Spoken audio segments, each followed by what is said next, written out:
बिस्मिल्लाहिर्रहमानिर्रहीम। आज की इस वीडियो लेक्चर में हम डायोड अप्रॉक्सीमेशंस पढ़ेंगे। हमारे पास 3 डायोड अप्रॉक्सीमेशंस हैं। फर्स्ट अप्रॉक्सीमेशन को हम आइडियल डायोड मॉडल कहते हैं, सेकंड अप्रॉक्सीमेशन को हम प्रैक्टिकल डायोड मॉडल कहते हैं और थर्ड अप्रॉक्सीमेशन को हम कंप्लीट डायोड मॉडल कहते हैं। फर्स्ट हमारे पास है आइडियल डायोड मॉडल या फर्स्ट अप्रॉक्सीमेशन भी इसको हम कह सकते हैं, आइडियल डायोड मॉडल। अच्छा, ये बड़ा सिंपल है। जब भी आप आइडियल आपके माइंड में आएगा आइडियल डायोड मॉडल, तो उसमें जो बैरियर पोटेंशियल है 0.7 वोल्ट, उसको इग्नोर किया जाता है। तो मीन्स कि आपके पास डायोड जब भी आप वोल्टेज अप्लाई करेंगे कंडक्शन स्टार्ट करेगा। तो ये as a forward bias complete conductor काम करेगा, या हम कह सकते हैं कि ये एज अ कंडक्टर काम करेगा, और एज अ ओपन स्विच जो है ये, या रिवर्स बाइस में एज अ ओपन स्विच काम करेगा, या एज अ इंसुलेटर हम कह सकते हैं, एज इंसुलेटर काम करेगा। सो आइडियल डायोड मॉडल के अंदर 0.7 वोल्ट जो बैरियर पोटेंशियल है उसको हम इग्नोर करते हैं, और जब भी हम वोल्टेज अप्लाई करते हैं तो ये कंडक्शन स्टार्ट कर देता है। फॉरवर्ड बाइस के अंदर जब हम इसको कनेक्ट करेंगे, या फॉरवर्ड बाइसिंग जब हम करेंगे आइडियल डायोड मॉडल की, तो वो थोड़ा सा वोल्टेज भी आप अप्लाई करेंगे तो इसमें ये कंडक्शन स्टार्ट कर देगा, एज अ परफेक्ट कंडक्टर काम करेगा। और रिवर्स बाइस के अंदर ये एज अ ओपन स्विच काम करेगा, या एज अ इंसुलेटर काम करेगा। तो इसकी मिसाल ये है कि अगर हम इसको कनेक्ट करते हैं एक डायोड को आइडियल मोड के अंदर, ये एनोड है, ये कैथोड है, और इसको अगर हम कनेक्ट करेंगे बैटरी के पॉजिटिव टर्मिनल के साथ, और इसको अगर हम नेगेटिव टर्मिनल के साथ कनेक्ट करेंगे, तो जब फॉरवर्ड बाइस के अंदर ये एज अ क्लोज स्विच काम करेगा। बिल्कुल ये क्लोज स्विच काम करेगा। और इसकी मिसाल ये है कि जब ये क्लोज स्विच होगा तो यहाँ पे आपके पास रेजिस्टेंस कम्प्लीटली क्या हो जाएगी, ज़ीरो हो जाएगी, और ये आपके पास करंट इस डायरेक्शन में मूव करेगा। अच्छा, रेजिस्टेंस ज़ीरो है, इट मीन्स कि वोल्टेज ड्रॉप जिसको हम वी एफ कहते हैं वो भी ज़ीरो हो जाएगा, और फॉर्मूला आई एफ जो है वो इक्वल होगा, जिस तरह हमें ओम्स लॉ से वी बाइस डिवाइड बाय आर लिमिट हम इसको कह सकते हैं। तो जितना भी आप बाइस वोल्टेज और आर, ये आपके पास जो आर लिमिट आप इसको कह रहे हैं। फॉरवर्ड बाइस के अंदर ये एज अ, जब फॉरवर्ड बाइस होगा तो ये एज अ क्लोज स्विच काम करेगा, और इट मीन्स के वोल्टेज ड्रॉप आपके पास कम्प्लीटली ज़ीरो होंगे। और सेकंड यहाँ पे ये होगा एज अ कंडक्टर काम करेगा, परफेक्ट कंडक्टर काम करेगा, क्योंकि वो रिवर्स बाइस के अंदर ये एज अ ओपन स्विच काम करेगा, और एज अ परफेक्ट इंसुलेटर काम करेंगे, क्योंकि आपके पास डिप्लीशन रीजन जो है वो वाइड, उसकी विड्थ ज़्यादा हो जाएगी, और यहाँ पे डिप्लीशन रीजन एक्सट्रीमली नैरो होगा। थोड़ा सा वोल्टेज आप अप्लाई करेंगे तो आपके पास ये बैरियर पोटेंशियल को ओवरकम करेगा। बैरियर पोटेंशियल यहाँ पे बिल्कुल हम इग्नोर करते हैं, so there is no barrier potential here, so directly conduction start हो जाएगी। और अगर इसके हम वी आई करेक्टरिस्टिक कर्व देखें तो वो बड़ी सिंपल सी आपके पास बन जाएगी। इवन आपके पास ज़ीरो वोल्टेज पे भी आपको अगर हम देखें, ये फॉरवर्ड करंट आपको फॉरवर्ड बाइस के अंदर ये बिल्कुल ज़ीरो पे ही आपके पास कर्व बनेगी। अगर ये आपके पास है वी एफ ज़ीरो, और ये आपके पास है रिवर्स में, ये आपके पास है रिवर्स बाइस, तो ये फॉरवर्ड बाइस, और ये आपके पास क्या है, रिवर्स बाइस, ये वी आर, और ये आपके पास बन जाएगा आई एफ, जिसको हम कह सकते।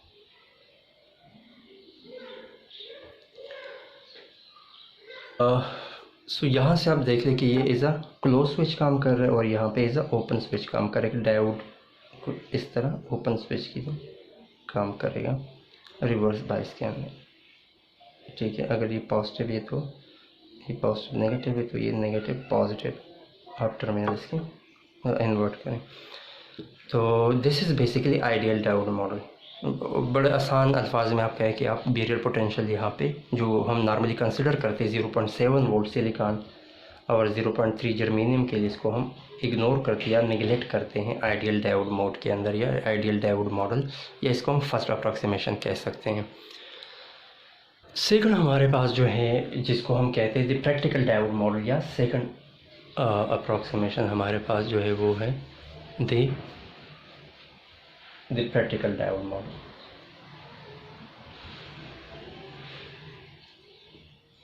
अच्छा, इस अप्रोक्सीमेशन के अंदर हम बेरियर पोटेंशियल जो हमारे पास 0.7 वोल्ट है सिलिकॉन में डायोड, वो हम क्या करते हैं, वो हम इंक्लूड करते हैं।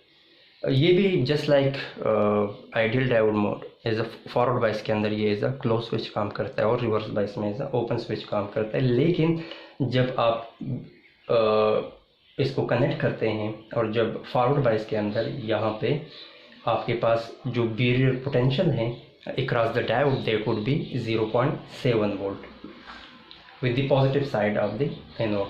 So it basically include the barrier potential, and when the diode is forward biased, it's equivalent to a closed switch in series with a small equivalent voltage, that is Vf, that is equal to 0.7 volt. So हम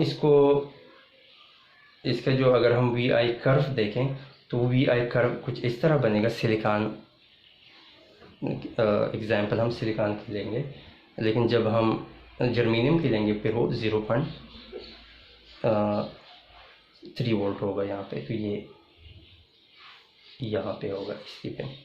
जब आपके पास VF जो होगा वो 0.7 होगा, तब आपके पास IF होगा, फॉरवर्ड करंट होगा, और रिवर्स बाइस में ये यहाँ VR इज इक्वल टू ये आपके पास VR होगा।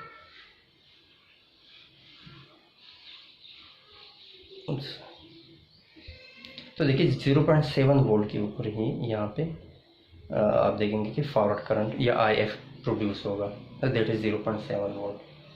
सो ये आपके पास प्रैक्टिकल डायोड मॉडल है। और अगर हम इसका ड्रा करें तो ये यहाँ पे आपको डायोड जो आपके यहाँ पे आपको मिलेगा, जो आप इसको बाइस फॉरवर्ड बाइस के अंदर यहाँ पे कोई भी वोल्टेज आप अप्लाई करते हैं तो ये आपके पास एज अ क्लोज स्विच काम करेगा। और ये आपके पास यहाँ पे जो होगा वो VF that would be equal to 0.7 volt. ये आपके पास है R लिमिट। और सेकंड आपके पास रिवर्स बाइस के अंदर ये एज अ ओपन स्विच काम करेगा। लेकिन एक चीज़ जहन में रखें कि रिवर्स बाइस के अंदर when the diode is reverse bias, it is equivalent to an open switch, and when it is open switch, so the barrier potential does not affect reverse bias, so it is not a factor.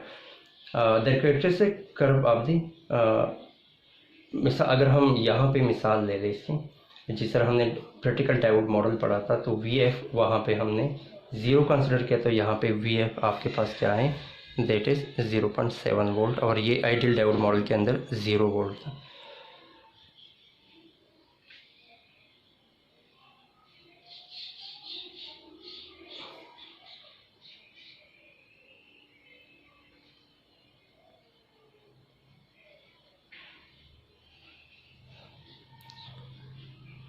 और IF यहाँ पे अगर हम IF को देखें तो अगर आप इस यहाँ पे देखें, यहाँ पे अगर आप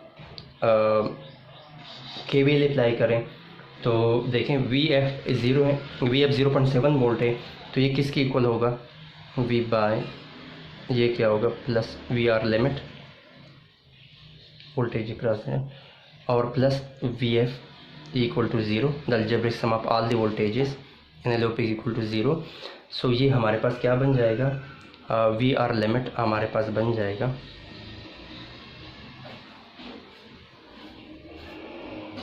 बेसिकली ये उस साइड पे चला जाएगा, तो ये आपके पास बन जाएगा हमारे पास। अगर आप देखें VR लिमिट किसकी इक्वल है, VR लिमिट हमारे पास इक्वल है IF R लिमिट के। यहाँ पे अगर हम देखें इसमें आप पुट कर लें तो ये आपके पास V by plus IF R limit plus VF equal to 0। So IF आपके पास इक्वल हो जाएगा आई एफ आपके पास इक्वल हो जाएगा V by minus V F divide by R limit. तो ये बेसिकली अगर आप आइडियल में देखें तो ये किसकी इक्वल था, ये तो सिर्फ मैंने प्रूव किया। सिंपल इज दैट वहाँ पे वी बाइस डिवाइड बाय आर लिमिट था। यहाँ पे प्रैक्टिकल के अंदर हम यहाँ से वो जो बैरियर पोटेंशियल है, आसान अल्फाज में हम कहते हैं 0.7 वोल्ट, वो हम इग्नोर करते हैं डिवाइड बाय आर लिमिट। मतलब ये वी एफ जो है वो इक्वल है 0.7 वोल्ट। बाकी ये सेम फार्मूला है प्रैक्टिकल डायोड मॉडल और आइडियल डायोड मॉडल में, सिर्फ ये बैरियर पोटेंशियल यहाँ पे हम इंक्लूड करते हैं। हमारे पास जो थर्ड अप्रॉक्सीमेशन है वो है कंप्लीट डायोड मॉडल या थर्ड अप्रॉक्सीमेशन। अच्छा, ये जहन में रखें कि आपके पास सबसे जो एक्यूरेट अप्रॉक्सीमेशन है, जिसको हम कह सकते हैं सबसे जो नॉर्मली कंसिडर किया जाता है प्रैक्टिकली, वो कंप्लीट डायोड मॉडल, ये सबसे एक्यूरेट अप्रॉक्सीमेशन है। सबसे लीस्ट एक्यूरेट या सबसे कम एक्यूरेट, जो इसको इतना एक्यूरेट नहीं समझा जाता, वो आपके पास आइडियल डायोड मॉडल है। अच्छा, कंप्लीट डायोड मॉडल के अंदर एक चीज़ जहन में रखें जिसको हम द कंप्लीट डायोड मॉडल, उसमें एक चीज़ जहन में रखें कि कंप्लीट डायोड मॉडल के अंदर आपके पास बैरियर पोटेंशियल को भी हम इंक्लूड करते हैं, और इसके अलावा हम वो जो फॉरवर्ड डायनामिक रेजिस्टेंस है वो स्मॉल, उसको भी हम इंक्लूड करते हैं, और जो रिवर्स रेजिस्टेंस है, इंटरनल रिवर्स रेजिस्टेंस, उसको भी हम इंक्लूड करते हैं। Basically the reverse resistance is taken into account because it provide a path for the reverse current. So इस डायोड मॉडल के अंदर उसको भी इंक्लूड किया जाता है, इसलिए इसको हम कह सकते हैं कि सबसे एक्यूरेट अप्रॉक्सीमेशन जो है, the most accurate, that is the practical diode model. अब इसके अंदर अगर देखें, यहाँ पे आपको जब अगर इसके आप वी आई कैरेक्टरिस्टिक कर्व देखें तो ये 0.7 वोल्ट के ऊपर, क्योंकि आप इसको इंक्लूड करते हो, थोड़ा सा आप इसको इस तरह इसके स्लोप आपके पास बनता है। स्लोप क्यों बनता है? Because of the forward dynamic resistance. तो ये आपके पास आई एफ है एंड दिस इज बेसिकली, ये हम कहते हैं वी एफ है, और ये आपके पास वी आर है। और यहाँ पे भी थोड़ा सा आपको देखिए डिविएशन नज़र आएगी। बिल्कुल नॉर्मल डायोड मॉडल के अंदर आपको ये कंप्लीट के अंदर और उसके अंदर आइडियल के अंदर आपको ये बिल्कुल इस 180 पे आपको नज़र आ रहा था। इसको अगर हम देख लें या इस साइड पे, तो ये अब थोड़ा सा नीचे की तरफ है। तो बेसिकली ये क्यों, किस वजह से? ये तो फॉरवर्ड डायनामिक रेजिस्टेंस की वजह से। ये वो रिवर्स करंट जो इसको कहते हैं, ये due to the reverse resistance. तो ये थोड़ा सा आपको स्लोप मिलेगा, और ये सबसे एक्यूरेट डायोड अप्रॉक्सीमेशन है। इसका फार्मूला भी कंपैरेटिवली थोड़ा सा डिफरेंट होता है, क्योंकि पहले तो हम वी एफ आइडियल के अंदर बिल्कुल ज़ीरो था, उसके अंदर कंप्लीट डायोड मॉडल के अंदर 0.7 था। लेकिन यहाँ पे हम क्या करते हैं कि यहाँ पे हम ये भी इंक्लूड कर देते हैं, आई एफ आर डी जिसको हम कह सकते हैं। और यहाँ पे जब आप आई एफ लिखेंगे, फार्मूला देखें, वी बाय माइनस 0.7 था, ये तो अपनी जगह पे रहेगा, लेकिन यहाँ पे ये आर लिमिट प्लस ये आप इसको यहाँ पे इंक्लूड करेंगे। So this is basically reverse resistance जो है, रिवर्स और फॉरवर्ड डायनामिक रेजिस्टेंस की वजह से ये है। तो ये आपके पास, आप समझ लें कि ये 3 फार्मूले आप जहन में रखें जिससे आप कोई क्वेश्चन सॉल्व करेंगे। तो कंप्लीट डायोड मॉडल के अंदर जहन में रखें कि इसके अंदर हम इंक्लूड करते हैं not only barrier potential, plus also हम इंक्लूड करते हैं जो फॉरवर्ड आपके पास रेजिस्टेंस है, उसको भी, फॉरवर्ड डायनामिक रेजिस्टेंस और हाई रिवर्स रेजिस्टेंस को भी हम इंक्लूड करते हैं। तो इसलिए इसको सबसे एक्यूरेट समझा जाता है, क्योंकि पूरे पैरामीटर, जितने भी पैरामीटर्स हैं, सबको हम इंक्लूड करते हैं। इसके ऊपर अब एक एग्जांपल हम सॉल्व करेंगे। तो नेक्स्ट वीडियो के अंदर मैं एग्जांपल सॉल्व करता हूँ ताकि आपको एग्जांपल भी समझ आ जाए, ये सेम फार्मूलाज को यूज़ करते हुए।